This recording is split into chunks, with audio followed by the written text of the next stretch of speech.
রজব মাস যখন চলে আসে, তখন আমাদের সমাজে, আমাদের দেশে কিছু বিভ্রান্তি আমরা প্রচার করে থাকি। আসল সঠিক তথ্য না জানার কারণে। শবে মেরাজকে নিয়ে। আমি আপনাদেরকে যে সমস্ত ভাই-বোন শবে মেরাজের আসল ঘটনা শুনতে চান, হয়তো আপনারা YouTube এ এরকম ভিডিও আপনি পাবেন না।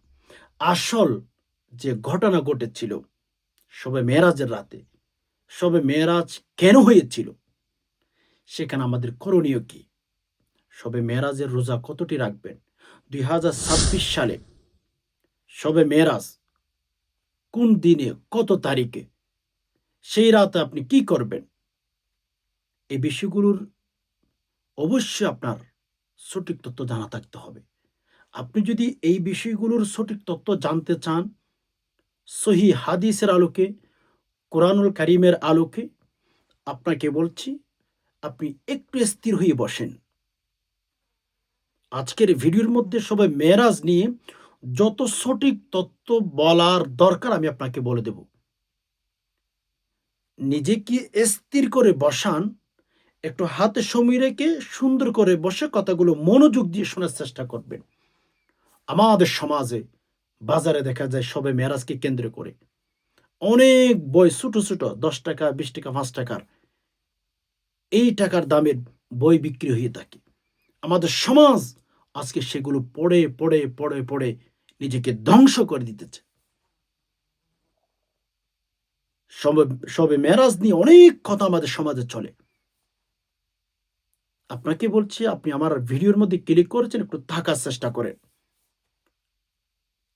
ভিডিওটি স্কিপ করলে আপনি কিন্তু নিজের আসল ঘটনাটা হারিয়ে ফেলবেন। এজন্য এইরকম ভিডিও YouTube এ কেউ আপলোড করছে কিনা আমি জানি না। বাট আমি সঠিক তথ্যগুলোকে আপনাকে শেয়ার করার চেষ্টা করব। এজন্য একটু স্থির হয়ে বসে মনোযোগ সহকারে ভিডিওটি দেখতে থাকুন। আর হ্যাঁ, এখনো পর্যন্ত যারা লাইক করেন নাই অবশ্যই একটি লাইক করে ফেলুন। চ্যানেলটি সাবস্ক্রাইব করে অল নোটিফিকেশন অন করে ফেলুন। আমি যখনই ভিডিও আপলোড করব সবার আগে যেন আপনি পেয়ে যান। ১ম নাম্বারে আসুন। শবে মেরাজটা কেমন হয়েছিল? কেন হয়েছিল? আ অনেকে অনেক কারণ বলে। আমার বিবেক, আমার শিক্ষা, আমার যুক্তি আমাকে যেটা বলে, আমি সৌদি আরব থেকে এনালাইসিস করে যেটা আমি পেয়েছি। আমরা আল্লাহ তাআলাকে মেনে নিয়েছি রব হিসাবে, হ্যাঁ? অনেকে মানেন না রবকে। অনেকে অনেক কারণ বলেন। তবে আমার যে বিবেক, আমার যে শিক্ষা, আমার যে এনালাইসিস এটা আমাকে যে কথাটা বলে সেটা আপনাদেরকে শেয়ার করছি। কাফেরগণ প্রশ্ন তুলতে পারে যে, আল্লাহকে তো দেখা যায় না। আল্লাহকে মানব কেন? নাউজুবিল্লাহ। আল্লাহকে তো ধ্যান ধারণায় আনা যায় না। তাহলে আল্লাহকে মানি তুম মানি কিভাবে? প্রশ্নই আসে না। অনেকে বলতে পারেন আল্লাহ আর কথা শোনা যায় না। তাহলে আমরা আল্লাহকে মানব কেন? কেন, কেন, কেন? এই বিষয়গুলো নিয়ে আল্লাহ পাক রব্বুল আলামিন জানেন যে বান্দারা এই প্রশ্ন মানুষের কাছে করতে পারে, আলেমদের কাছে করতে পারে, সাহাবীদের কাছে করতে পারে, রসুলের কাছে করতে পারেন। আল্লাহ কেমন জানি আগে থেকেই তো আমাদের কলবের অবস্থাই জানেন। এই উত্তরটা রব্বুল আলামিন আমার নবীকে মেরাজের ঘটনা ঘটিয়ে আল্লাহ এই কথাটা বোঝানোর চেষ্টা করেছেন যে বান্দা তোমরা যদিও না দেখো কি হবে, আমার বন্ধুকে আমার কাছে নিয়ে এসেছিলাম। ঘটনাটা কেমনে ঘটেছে? নবী আলাইহিস সালাতু সালাম যখন বাইতুল্লাহর পাশে ঘুমিয়েছিলেন, জিবরাইল আসলেন, ইয়া রাসূলুল্লাহ কুম বিইذনিল্লাহ, আল্লাহ রসুল আপনি একটু উঠুন। উঠলেন, নবীজিকে নিয়ে বাইতুল্লাহ থেকে, হারাম থেকে বাইতুল মুকদ্দাস ফিলিস্তিনের যে মসজিদ ওখানে নিয়ে গেলেন। পথের মধ্যে অনেক অনেক ঘটনা ঘটে গেছে। আল্লাহ রসুল সাল্লাল্লাহু আলাইহি ওয়াসাল্লাম যখন জিবরাইলের সাথে আকাশ ভ্রমণ করতেছিলেন, বাইতুল মুকদ্দাস যাচ্ছিলেন, হাই মেরে দোস্ত, যখন উপর দিয়ে যাচ্ছিলেন, আহ কেমন নবী আপনি পেয়েছেন! ওই নবীর আশেকে রসুল আশেকে কোনো হতে পারেন নাই। মুখে দাড়ি নাই, নামাজের কোনো খবর নাই, এবাদত বন্দেগী করার কোনো তালিকা নাই, কোরআন পড়তে জানেন না। আপনার ৩.৫ হাত বডির ভেতরে কেমন নবীর আদর্শকে আপনি ফলো করতে পারেন না। ৩.৫ হাত বডির ভেতরে আল্লাহ রসুলের একটা আদর্শ আপনার ভেতরে নাই। আল্লাহ রসুল সাল্লাল্লাহু আলাইহি সাল্লাম মেরাজের রাতে যখন যাচ্ছিলেন, জিবরাইল আলাইহিস সালাতু ওয়াস সালামকে হঠাৎ করে বললেন, জিবরাইল একটু থামো, কথা আছে। বলে কি কথা? জিবরাইল আকাশ দিয়ে যাচ্ছিলেন শত শত মাইল উপরে, হঠাৎ করে খুশবু পাচ্ছিলেন নবীজি, খুশবু। জিবরাইলকে বললেন, জিবরাইল এখানে কিসের খুশবু? খুশবু উঠতেছে কেন? আর খুশবু উঠতেছে তো উঠতেছে, মাটি থেকে এত উঁচু জায়গা পর্যন্ত কেন খুশবু উঠতেছে? জিবরাইল আলাইহিস সালাতু ওয়াস সালাম বললেন, ইয়া রাসূলুল্লাহ, এটা ফেরাউনের কৃতদাস কৃতদাসী মাস্তার খবর। ওই মাস্তাকে ফেরাউন আগুনের মধ্যে তেল গরম করে কড়াইয়ায় তেল দিয়ে গরম করলো। এরপরে মাস্তাকে ওই কড়াইয়ের মধ্যে নিক্ষেপ করলো। কড়াইয়ের মধ্যে নিক্ষেপ করার পরে মাস্তার মাংসগুলো আলাদা করলো। হাড্ডিগুলো যে জায়গার মধ্যে দাপন করেছিল, ইয়া রাসূলুল্লাহ, ওই খবর থেকে এই পর্যন্ত আল্লাহ তাআলা খুশবু জারি রেখেছেন। যে যায় সেই কিন্তু এখান থেকে খুশবু পেয়ে যায়। এই মেরাজের রাতে আল্লাহ রাসূল সাল্লাল্লাহু আলাইহি ওয়াসাল্লাম মাস্তার কবরের খুশবু পেয়েছিলেন। আচ্ছা, নবী আলাইহিস সালাতু ওয়াসসালাম বাইতুল মুকদ্দাসের মধ্যে চলে গেলেন। চলে যাওয়ার পরেই বাইতুল মুকদ্দাসের মধ্যে যখন চলে গেলেন, যাওয়ার পরে দেখলেন নবী আলাইহিস সালাতু ওয়াসসালাম সেখানে গিয়ে দেখেন সোয়া লক্ষ নবী রাসূল উপস্থিত। আল্লাহ আগে থেকে উপস্থিত করে রেখেছেন। হায় সেখানে সকল নবী রাসূলকে কেন্দ্র করে আমার নবী, আপনার নবী মেরে দোস্ত সেখানে ইমামতি করলেন। সোয়া লক্ষ নবী রসুলের ইমামতি আপনার নবী আমার নবী করেছেন। একটু ভাবুন তো, আল্লাহ এখানে আমার নবীকে ইমামতি করিয়ে কি বোঝানোর চেষ্টা করেছেন? সারা জগতের মানুষকে এটা বোঝানোর জন্য চেষ্টা করেছেন, আমার রব আল্লাযী খলাকক, যেই রব আপনাকে সৃষ্টি করেছেন, আমাকে সৃষ্টি করেছেন, সোয়া লক্ষ নবী রসুলকে ওখানে কিন্তু নামাজ পড়িয়েছেন। ২ রাকাত নামাজ পড়িয়ে আল্লাহ বুঝাইতে চেয়েছেন, তোমাদের ভেতর আমার মুহাম্মদুর রাসূলুল্লাহ সাল্লাল্লাহু আলাইহি সাল্লাম সবচেয়ে বেস্ট, দামি। নামাজ শেষ করলেন। ওই রাতে রাসূলুল্লাহ সাল্লাল্লাহু আলাইহি সাল্লাম বুরাকে সওয়ার হয়ে, অনেক লম্বা ইতিহাস, আল্লাহর সামনে চলে গেলেন। একেবারে প্রতিটি আসমান থেকে সফর করে আল্লাহর কাছে চলে গেলেন।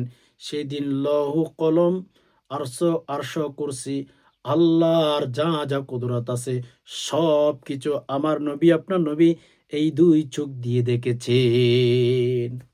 এই ২ চোখ দিয়ে দেখেছেন। সুবহানাল্লাহ! এই চোখে দেখেছেন। লৌহ কলম সবকিছু দেখেছেন ওই দিন।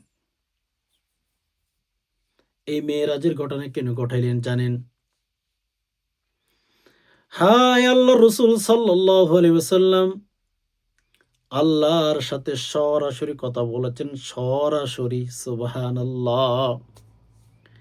আমি আবার মেইন আলোচনার শুরুর দিকে যাচ্ছি। আমি বলেছিলাম মেরাজের ঘটনা অনেক লম্বা। আমি এতটুকু বললাম, আল্লাহর সামনে গেলেন, আল্লাহর সাথে কথা বললেন সরাসরি। আল্লাহ রাসূল সাল্লাল্লাহু আলাইহি সাল্লাম ওই দিন অনেক কিছু দেখেছেন, জান্নাত জাহান্নাম দেখেছেন, সরাসরি আল্লাহকে দেখেছেন। আমি আল্লাহকে দেখার উদ্দেশ্য কারণ কি? মানুষ প্রশ্ন করতে পারে, আল্লাহকে তো দেখা যায় না, আল্লাহকে তো ধ্যান ধারণায় আনা যায় না, তাহলে আল্লাহকে আমরা মানব কিভাবে? আল্লাহকে আমরা ফলো করব কিভাবে? এই প্রশ্নটা মানুষের অন্তরে আসতে পারে। যার কারণে আল্লাহর রাসূল সাল্লাল্লাহু আলাইহি সাল্লামকে আল্লাহর সামনে সরাসরি নিয়ে গেছিলেন যে বন্ধু দেখেন, বন্ধু দেখার পরে আমার উম্মতদেরকে, আমার বান্দাদেরকে আপনি একটু বলে দিয়েন আপনি আমাকে কেমন দেখেছেন, কিভাবে দেখেছেন। একে অপরের সাথে দেখা সরাসরি। আল্লাহ কেমন জানি বন্ধুকে বলছিলেন, বন্ধু আমি সবাইকে সৃষ্টি করছি আমার ইচ্ছায়, লেকিন আপনাকে সৃষ্টি করছি আপনার ইচ্ছায়। আপনি আমাকে দেখেন আমার সৌন্দর্য কেমন, আমি আপনাকে দেখব। তুমি আসমানে থাকো প্রভু, আমি জমিনে। তুমি আসমানে থাকো প্রভু, আমি জমিনে। তবু তোমারি প্রেম জাগে হৃদয় গহীনে। আমি তোমারি গোলাম গো, আমি তোমারি গোলাম গো, অন্য কারো না। আলিমুল গায়ব তুমি, মালিক রব্বানা। আলিমুল গায়ব তুমি, মালিক রব্বানা। আল্লাহ, আল্লাহ, আল্লাহ, আল্লাহ। আল্লাহর কাছে কেমন জানি বলেছিলেন, বন্ধু আপনি আমাকে দেখেন, আমি আপনাকে দেখব।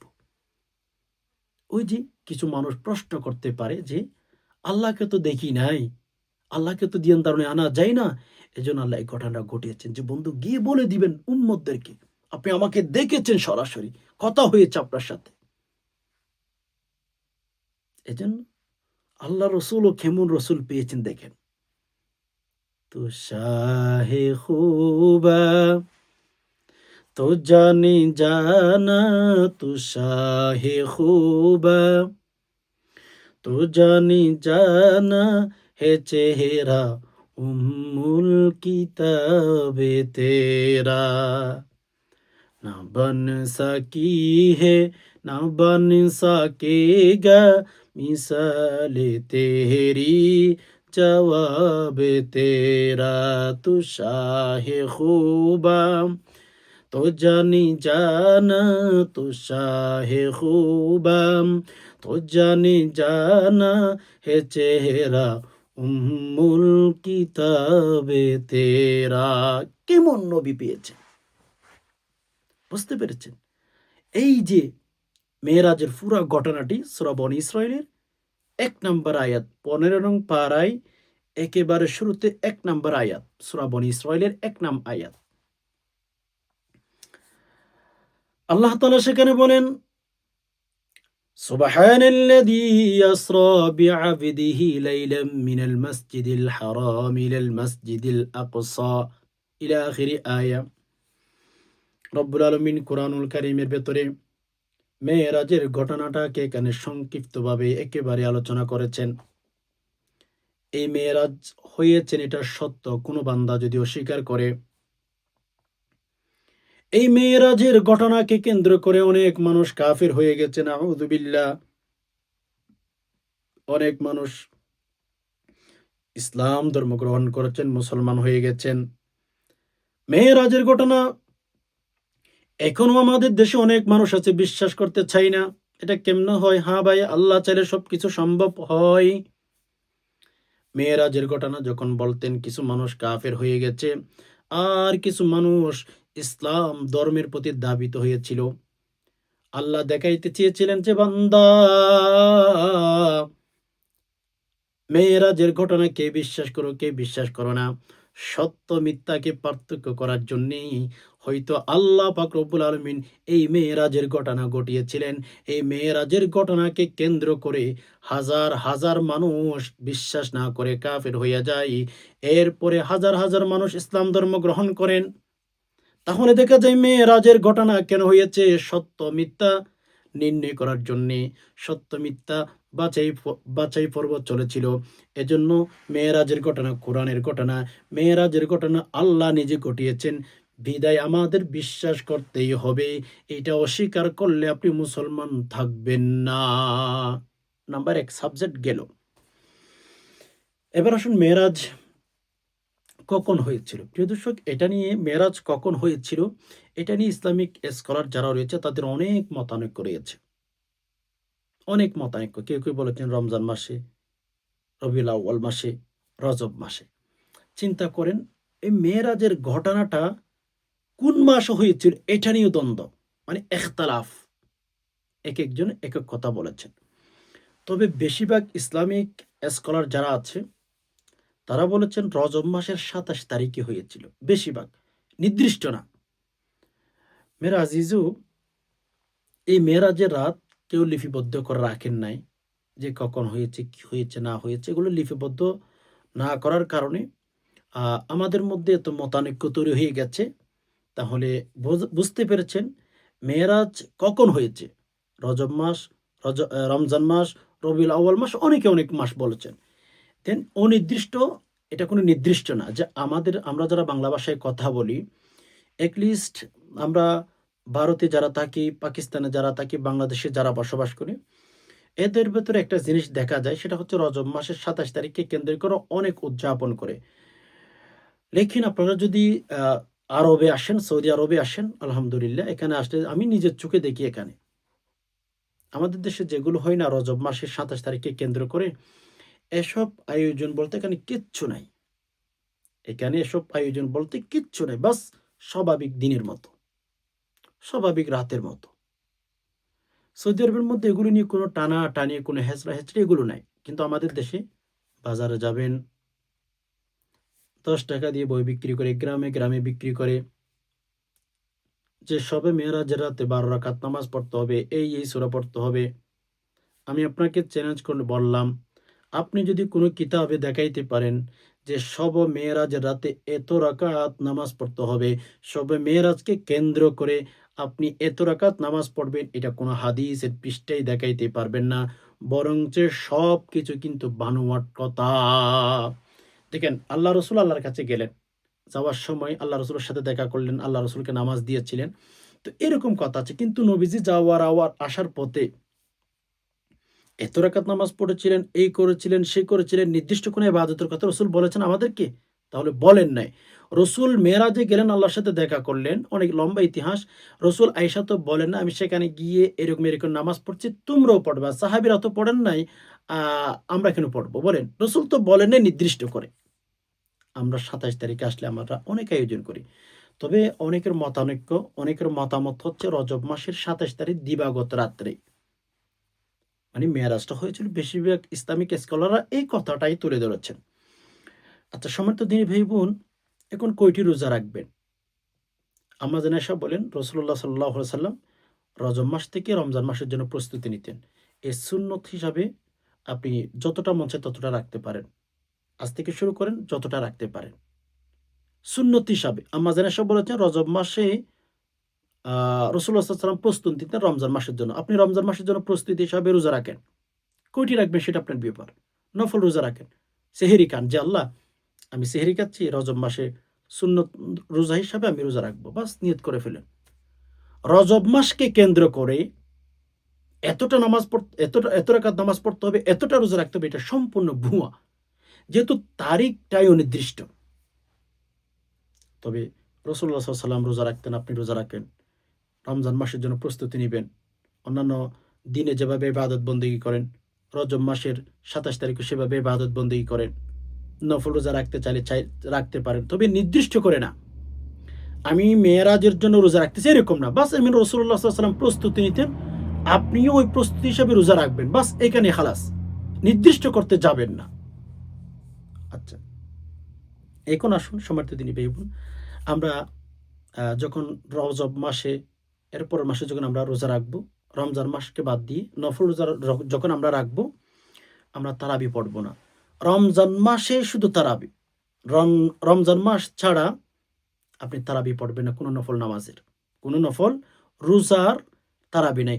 রমজান মাসেরই শুধু তারাবি। এটা মাসের সাথে সম্পর্ক তারাবির নামাজ। এখন আমরা যারা নফল রোজা রাখি তারাবি পড়বেন না। আচ্ছা। এখন কথা হচ্ছে আ কত রাকাত পড়বেন নামাজ?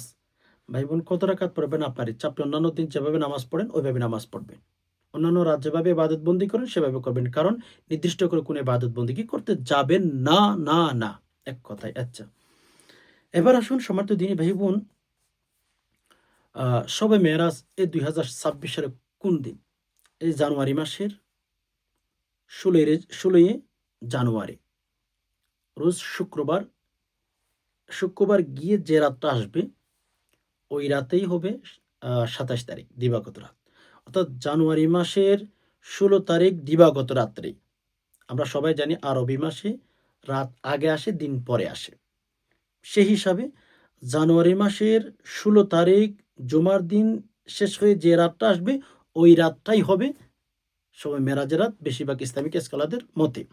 তবে নির্দিষ্ট কোনো ইবাদত করতে যাবেন না। অন্যান্য দিন যেভাবে কোরআন পড়তেন, কোরআন পড়েন, সালাতুত তাসবিহ নামাজ পড়েন।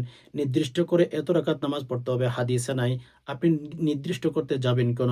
আপনি ওই রাতে তাহাজ্জুদ পড়েন, কোরআন পড়েন, দুরূদ শরীফ পড়েন, কোনো সমস্যা নাই। তবে নির্দিষ্ট করে কোনো ইবাদত বন্দেগী করতে যাবেন না। আল্লাহ নারাজ হয়ে যাবেন। এজন্য আমরা ইনশাআল্লাহ যা ইবাদত বন্দেগী করব, আল্লাহ রাসূল যা, যা করতে বলেছেন সেগুলো করব।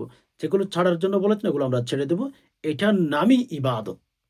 এটার নামই হচ্ছে ইবাদত। ওকে সম্মানিত দিনী ভাই-বোন। এজন্য আমাদের দেশে, আমাদের সমাজে দেখা যায় অনেক প্রচার হয়ে গেছে। বেদাত, এত রাকাত নামাজ পড়তে হবে, এগুলো আমরা অনেক ছোটবেলা থেকে শুনছি। আমরা ইনশাআল্লাহ চেষ্টা করব ভালো তথ্য শেখার জন্য, ভালো বিষয়ের জন্য আমরা শিখতে পারি। এই যে ভিডিওটা যারা দেখেছেন সঠিক তথ্য পেয়েছেন, আপনারা এগুলোর উপর আমল করার চেষ্টা করবেন। ইনশাআল্লাহ ঠকবেন না। আল্লাহ তাআলা অনেক, অনেক বেশি বেনিফিট দান করবেন। আশা করি বিষয়টি বুঝতে পেরেছেন। রব্বুল আলামিনের কাছে দোয়া করি আল্লাহ যারা যে সমস্ত ভাই বোন কথাগুলো শুনছেন, ধর্মের কথাগুলো, ইসলামের কথাগুলো, আল্লাহ সবাইকে আপনি হেদায়েতের উপর রাখুন। ইয়া আল্লাহ সঠিকভাবে ইবাদত বন্দেগী করে দুনিয়া থেকে বিদায় হওয়ার তৌফিক দান করুন। ইয়া আল্লাহ আমাদের সংসারে আপনি শান্তি দান করুন। আয় রোজগার বৃদ্ধি করে দিন। ইয়া আল্লাহ ঋণগ্রস্ত যারা আছে ঋণগুলো পরিশোধ করার মতো ব্যবস্থা করে দিন। আমিন। সুবহান রাব্বিকা রাব্বিল ইজ্জাতি আম্মা ইয়াসিফুন ওয়া সালামুন আলাল মুরসালিন ওয়ালহামদুলিল্লাহি রাব্বিল আলামিন। ওয়াসসালামু আলাইকুম ওয়া রাহমাতুল্লাহি ওয়া বারাকাতুহু।